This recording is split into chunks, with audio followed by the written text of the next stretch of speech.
Chega mais porque hoje eu vou trazer para você a resenha do livro Pense como Imperador, de Donald Robertson, que vai trazer para a gente uma união do conhecimento da filosofia estoica, principalmente da parte de Marco Aurélio e também da prática dessa filosofia. E até o fim do vídeo vai ficar bem claro para você se vale a pena ler esse livro ou não.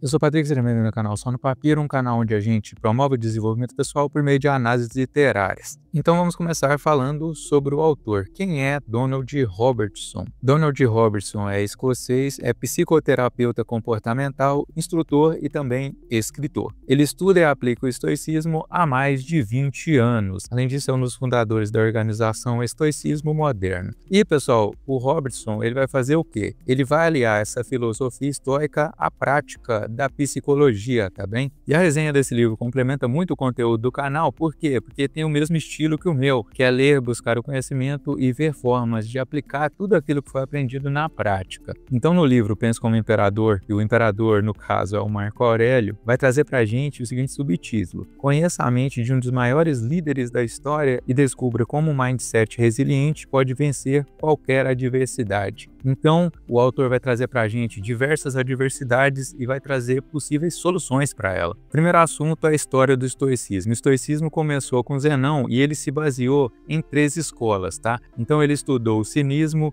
estudou o platonismo e estudou também o megarianismo. E o cinismo, vai lembrar que não tem nada a ver com aquela questão do cínico de hoje, tá? Que é ligado à falsidade. Cinismo na filosofia antiga, ele diz respeito à escola cínica, tá bem? Que se dedicava a cultivar a virtude e também a força de caráter por meio do treinamento rigoroso. Então aquela pessoa, o cínico, ele se expunha a situações difíceis de forma voluntária para procurar sair mais forte daquilo. Isso lembra até o que a gente viu lá no livro Nada Pode Me Ferir, de David Goggins. Ele fica buscando dificuldades para se tornar mais forte, tá bem? Para fazer mais calos mentais, para se tornar alguém antifrágil. Já a escola megariana falava mais sobre lógica e com os platonistas ele estudou o quê? Aquelas questões das teorias metafísicas sobre a oculta natureza da realidade. Então Zenão fundou essa filosofia estoica com base no quê? Com base na prática da virtude, com base na lógica e também com base na busca pela realidade, pela clareza para que pudesse entender melhor a realidade. E é por isso que por vezes, se você entende um pouco mais de filosofia, você vai ver que o estoicismo ele tem ali umas pitadas de platonismo, tá? Até mesmo aquela questão do mundo das ideias, que existiria ali o mundo das ideias, que é um mundo perfeito de como as coisas deveriam ser, e também o mundo dos sentidos, que é esse que a gente tá bem? Por isso que por vezes eles vão falar que tem a questão da razão universal,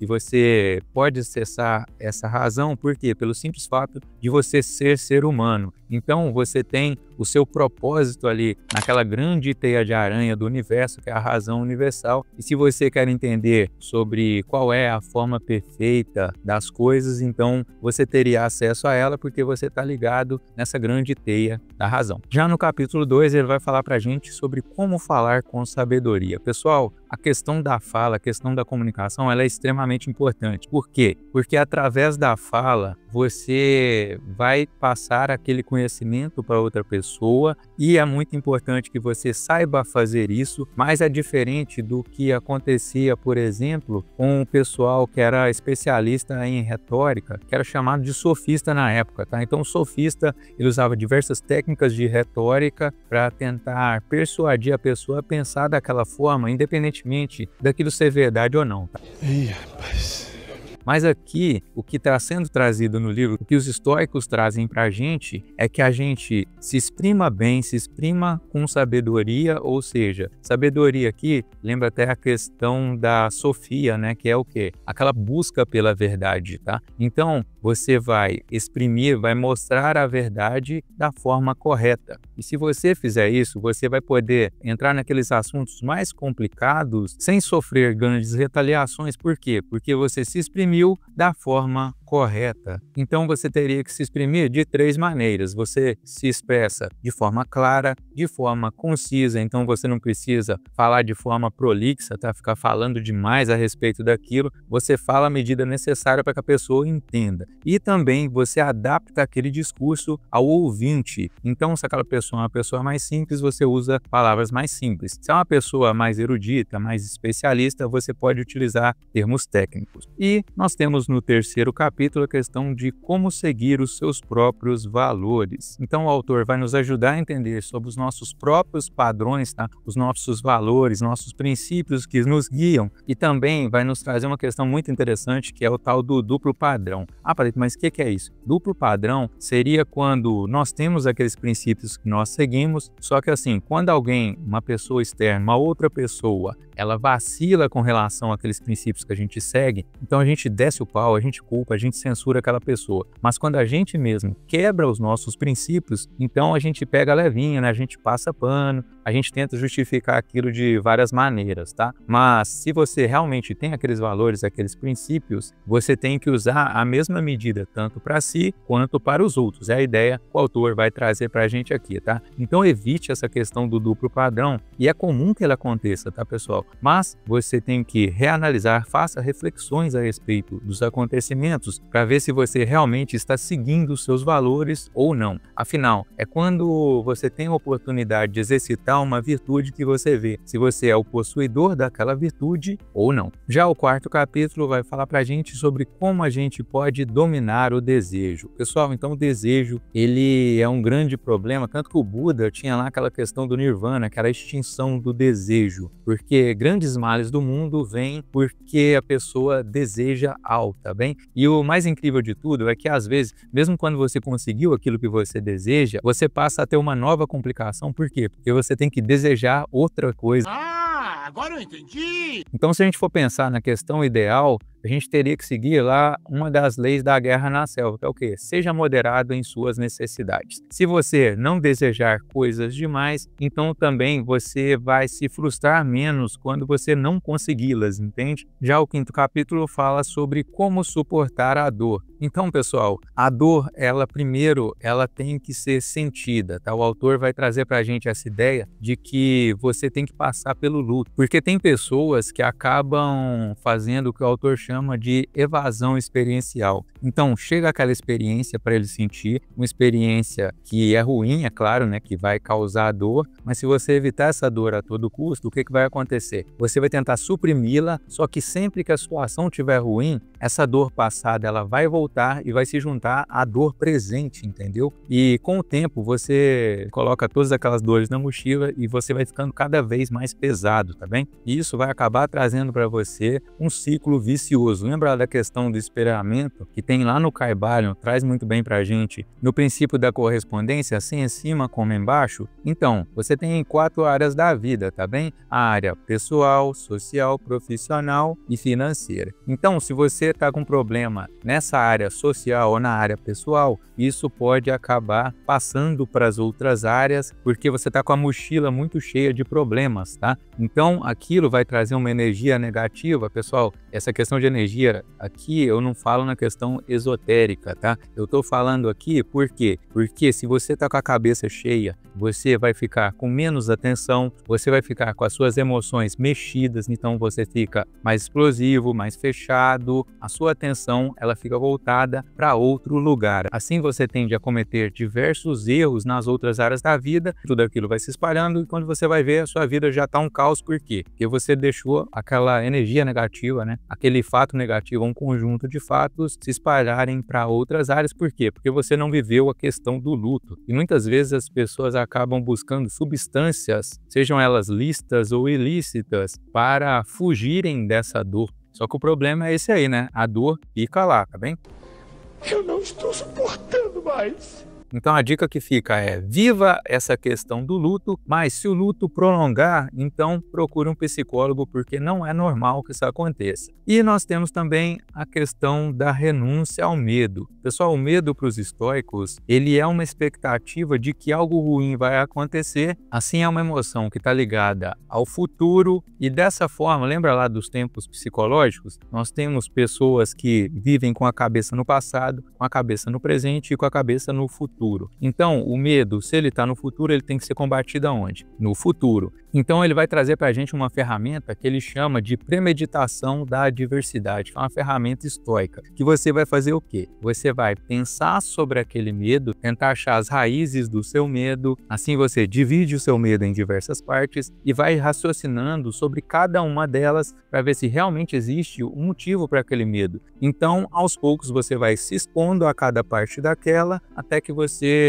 aquilo vai se tornar algo natural para você. Se você tem medo de gato, por exemplo, você chega no primeiro dia, você fica ali a 1 metro do gato por alguns minutos, no segundo dia você já chega um pouco mais perto, no terceiro dia você já se arrisca a passar a mão, você conhece um gato que é lógico, né, um gato mais manso, né, pessoal? Quando a gente fala de animais, tem animais mais agressivos e menos agressivos, tudo depende do temperamento daquele animal. E com o tempo você pode até passar a gostar de gatos, tá? Isso aconteceu até com algumas tias minhas com relação a cachorros. Elas tinham muito medo de cachorro, passavam longe, não podia ter no lugar que elas estavam, mas com o tempo elas até tiveram cachorrinhos, né? Tem cachorrinhos e estão muito felizes. Já no capítulo 7, o autor vai trazer pra gente a questão de como conquistar a raiva. Pessoal, o Diógenes, ele acreditava que a raiva ela é um desejo de vingança contra alguém que parece ter cometido uma injustiça de maneira inadequada contra você. Ou seja, ela é um desejo de prejudicar a outra pessoa tentando compensar aquele dano. Só que, pessoal, quando a gente está com raiva, por vezes, a gente acaba cometendo uma overreaction, ou seja, uma reação extremada. Então, se a pessoa ela fez uma coisa X com a gente, uma coisa muito ruim, a gente faz algo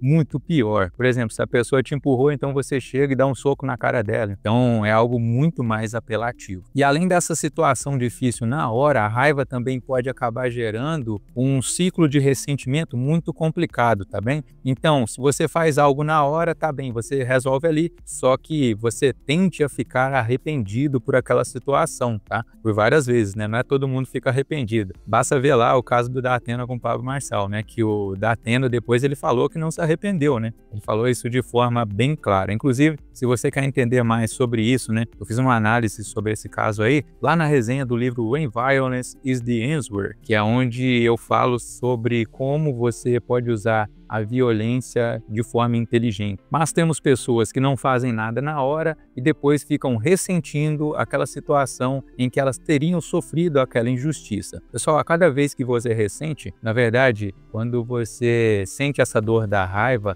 é como se você tivesse com uma ferida aberta, tá bem? E com o tempo, essa ferida, conforme você ressente, ela vai abrindo cada vez mais e a dor, ela vai só aumentando, tá bem? Então, conforme o tempo passa, fica mais difícil de você lidar com aquela raiva com relação àquela pessoa X. E a raiva, quando a gente pensa em estoicismo, os estoicos já falaram pra gente que a gente tem que analisar aquele fato de forma fria, também de forma racional. Então, o que você tem que fazer? Você tem que tentar entender por que você sentiu a raiva, tá? Porque assim, aconteceu o fato é uma coisa, agora você sentir aquela raiva, você se sentir incomodado, se sentir injustiçado, tem a ver com a forma como você interpretou aquela situação. Então você tem que entender por que você sentiu a raiva, assim você vai ter um autoconhecimento a mais e pode tentar lidar com isso de forma melhor se acontecer no futuro. Além disso, se você notou que você está com raiva ou que a outra pessoa está com raiva, o interessante é afastar-se da situação, tá bem? E depois, quando você estiver tranquilo, você lida com aquela situação, assim você vai estar mais racional, tá? Você não vai estar agindo apenas com emoção e você tem menos chance de se arrepender com relação àquela situação. Você também pode analisar a forma como pessoas pacíficas, elas lidam com a raiva e tentar modelar isso, tentar aplicar aquela forma na sua vida. E por último, você também pode fazer uma análise racional daquela raiva para ver o quão prejudicial a raiva é na sua sua vida também e até na vida de outras pessoas. E se a outra pessoa que está com raiva de você ou raiva de um terceiro sobre o qual vocês estão falando, você também tem que baixar a poeira, tá? Desvia o assunto. No outro dia, quando a pessoa estiver mais tranquila, vocês conversam. E nós temos também a questão da morte, tá bem? O capítulo 8 vai trazer pra gente a morte e a visão de cima. Pessoal, todos nós vamos morrer, então é salutar que você pense sobre a morte por dois motivos. O primeiro é para que você valorize a sua vida, valorize a importância, né? Você veja a importância de estar vivo, tanto para si quanto para outras pessoas. E a segunda questão tem a ver com você se precaver se acontecer a sua morte com relação àquelas pessoas que dependem de você. Por isso que eu sempre recomendo para as pessoas que elas deixem as pessoas que são dependentes dela o mais independentes possível, porque a gente não consegue prever o momento de nossa morte, entende? Então tente deixar as pessoas independentes o mais rápido possível. Se você criar essa dependência, se você não estiver aqui, aquela pessoa vai ficar numa situação extremamente difícil. E também faça uma reflexão sobre o momento da sua morte, tente tornar aquilo o mais vivo possível, tente ver como as pessoas iriam se comportar. E assim, se você perceber, né, que a sua morte, seu velório, tá que nem aquele do Brás Cubas, que veio ali